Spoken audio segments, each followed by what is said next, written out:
Bonjour et bienvenue sur notre site. Nous sommes en mai 2018. Voilà 3 ans que nous travaillons. Et ça n'est pas fini.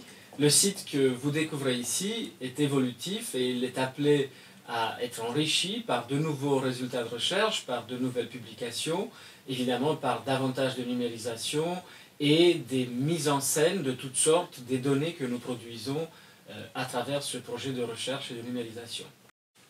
Donc nous sommes tous les trois à vous accueillir sur ce site avec un grand plaisir, les 3 co-directeurs, mais il faut imaginer, et vous vous en rendrez compte en naviguant sur le site, qu'il y a avec nous une grande équipe composée de chercheurs bien évidemment, mais aussi d'informaticiens, de bibliothécaires, de documentalistes, de restaurateurs, et aussi des bénévoles qui nous ont aidés pendant ces 3 ans.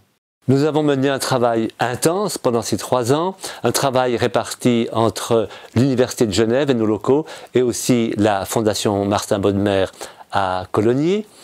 Nous avons numérisé plus de 220 000 pages, nous avons mobilisé des spécialistes pour exploiter ces données et pour faire avancer la connaissance. Et voilà qu'aujourd'hui nous venons vous offrir le résultat de ces travaux, de ces recherches. Nous mettons à votre disposition quelques-uns des trésors de cette exceptionnelle bibliothèque. Les documents sont au centre du site. Mais pour y arriver, il y a plusieurs chemins possibles que nous avons essayé de penser pour vos usages différents. Le premier usage, le plus simple, c'est de taper dans le moteur de recherche de la première page des indications sur le texte que vous cherchez. Et là, normalement, la requête devrait vous amener directement sur le document numérisé. Une autre manière qui nous tient particulièrement à cœur parce qu'elle tire profit de l'ensemble des recherches qui ont été menées dans le cadre de ce projet, ce sont les approches par constellation.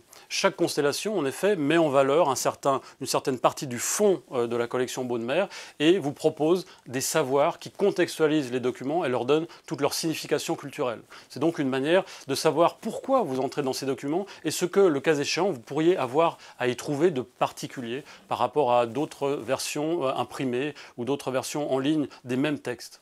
Et enfin, une dernière manière d'accéder au texte, qui est une manière presque indirecte, c'est de passer par les flâneries, comme on les appelle, des déclinaisons ou des iconothèques, de voyager d'image en image ou de passer par le biais un peu plus ludique des jeux que nous avons construits notamment autour des autographes. Donc ces 3 manières devraient vous permettre de faire le tour en quelque sorte de ces documents de manière très différente et on espère que chacune de ces manières de fréquenter la collection Bodmer vous conviendra.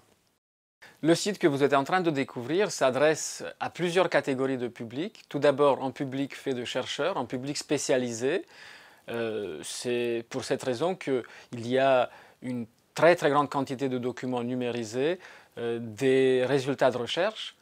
Mais le site, nous l'avons voulu également pour un public d'enseignants, de curieux tout simplement, d'artistes, de graphistes qui seraient appelés, en arrivant sur ce site, à réutiliser la matière qui y est ou à trouver des sources d'inspiration pour toutes sortes de nouveaux usages que ces œuvres anciennes, ici remises en circulation, permettent d'inspirer. Finalement, il s'agit de remercier les institutions grâce auxquelles le Bodmer Lab est ce qu'il est, ou est tout court, parce que leur appui a été déterminant. La fondation Ernst et Lucie Schmidani, d'abord, qui a financé l'ensemble de notre budget. La fondation Martin Bodmer, avec qui nous avons travaillé la main dans la main, jour après jour. L'Université de Genève, l'équipe du rectorat qui nous a apporté un appui constant. Les services informatiques, le service des bibliothèques et de l'information scientifique.